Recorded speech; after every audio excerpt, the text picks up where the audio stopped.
I had a thought, and that thought is, what on earth is this difference between what we consider reality and what we consider our abstractions of reality? After all, I think two very important definitions of reality exist. You have your real reality, the world around you, and then you have your meta reality. And this is what people confuse a lot of the time. For your real realities, you have the physical world, stuff, objects, water. All this stuff is very good and very necessary for your survival and constantly figuring out where you are in the world. But then we have our meta reality. And I like to compare this between the game and the metagame. Now, a game is part of meta reality, but let's just layer this up a bit, shall we? So we have our game, and our game is, say, playing hide and seek, right? Well, say you're playing hide and seek, and you have all your friends. They run out and they hide in the field somewhere, and you have one seeker looking around, and then one of those friends stands up and yells, "I'm over here, come and catch me." That's not really the point of the game, is it? That's not in the rules of the game, the rules in reality. That's taking yourself out of the game and playing a meta game, which isn't the game but is more stressful on the relationship between the game and what you're supposed to do next. It's changing the rules.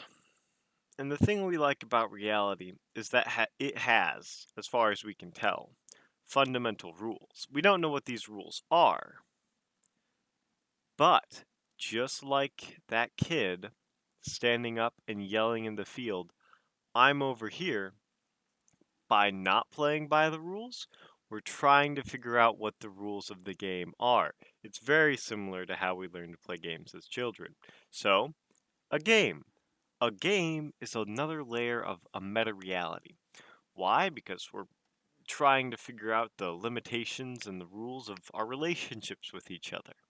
It's very fun to do so. And this is the part that gets confusing. While reality is real and solid, meta reality isn't. It is abstractions of reality. It is the rules between people, like a job, wages. We trust in these things as the rules between each other.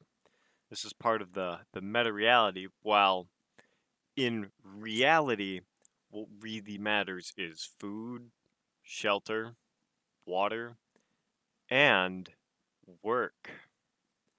And we use money as a way to put value on that abstraction of the concept of work, like its own little game in and of itself. And then we can barter the work that we do over here with the work that you do somewhere else. Say I work at my hospital shift for 12 hours. Well, say I want a new deck, but I'm spending all my time working here. I don't have time to do that. I pay people to transport the work I do over here to work for me here. And I think that's a very fair and a very abstract and very good game. Game theory is very fun when talking about reality and relationships between people because it's kind of how we play. It's very very interesting. May or may not have COVID. No clue. Oh boy. Isn't that a fun reality concept that we don't really have an abstraction for yet? Mass pandemonium and sickness. Ooh. Some rules that are undefined and people are testing the limits of. Anyways, so let's say you get a little confused about what reality is and what is the meta reality.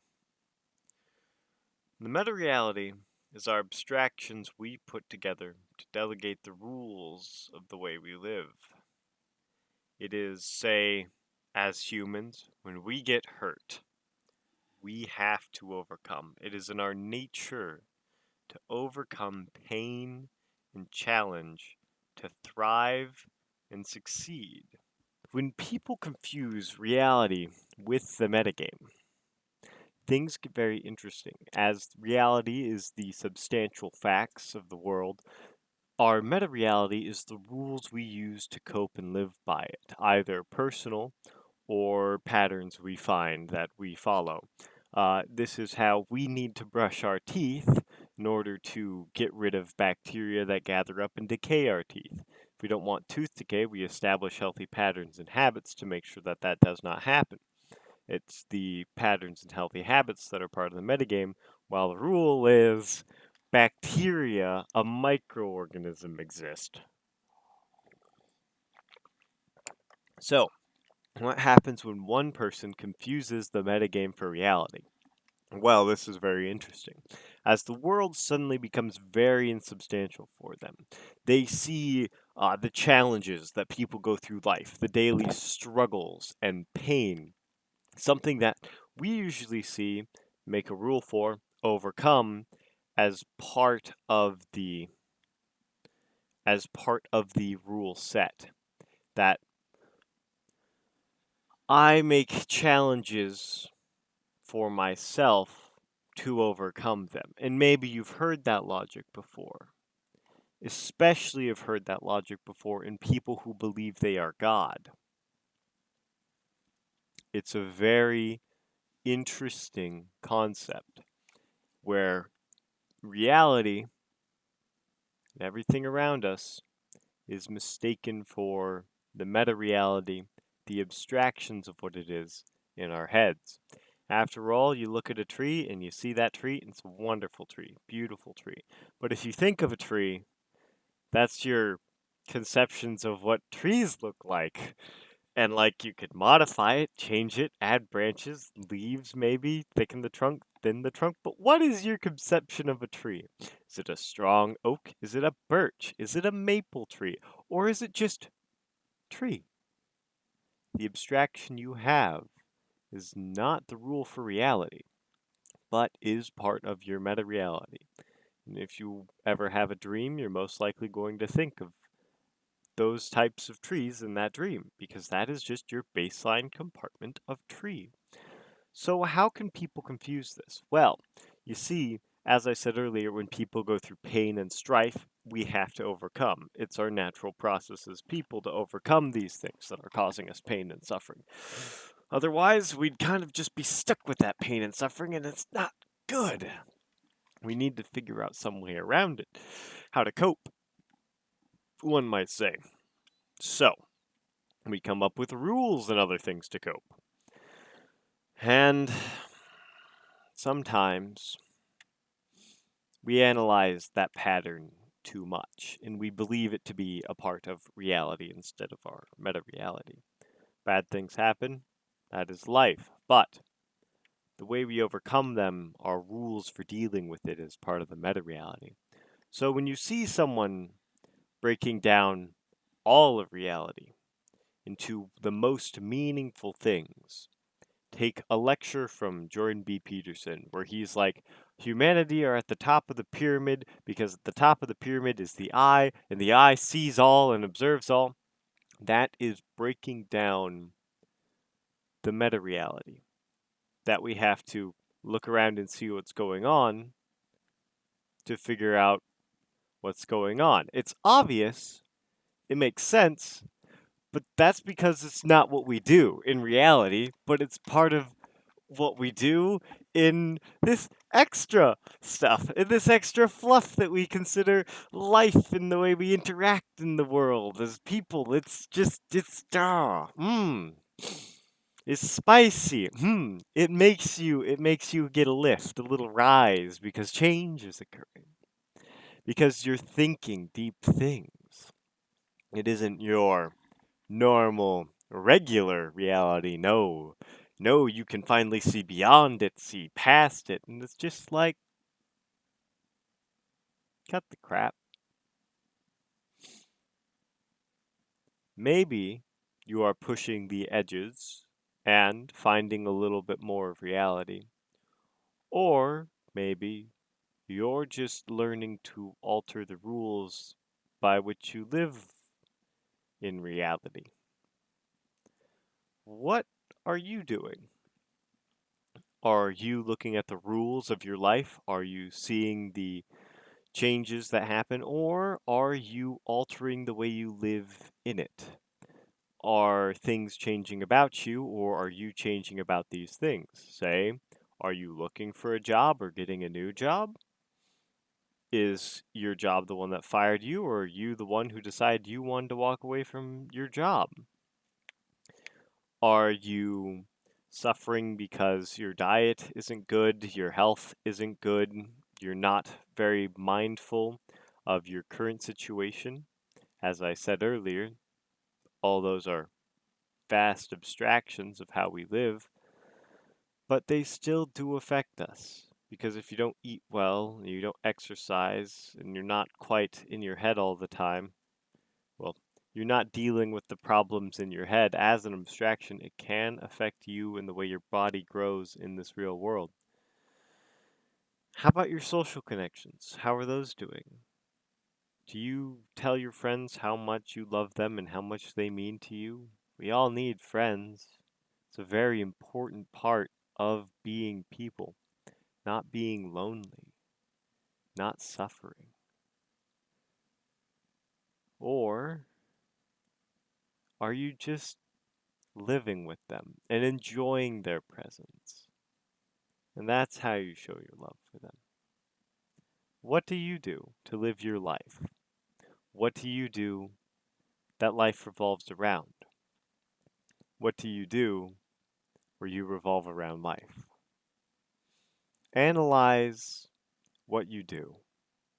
Look at it, write it down.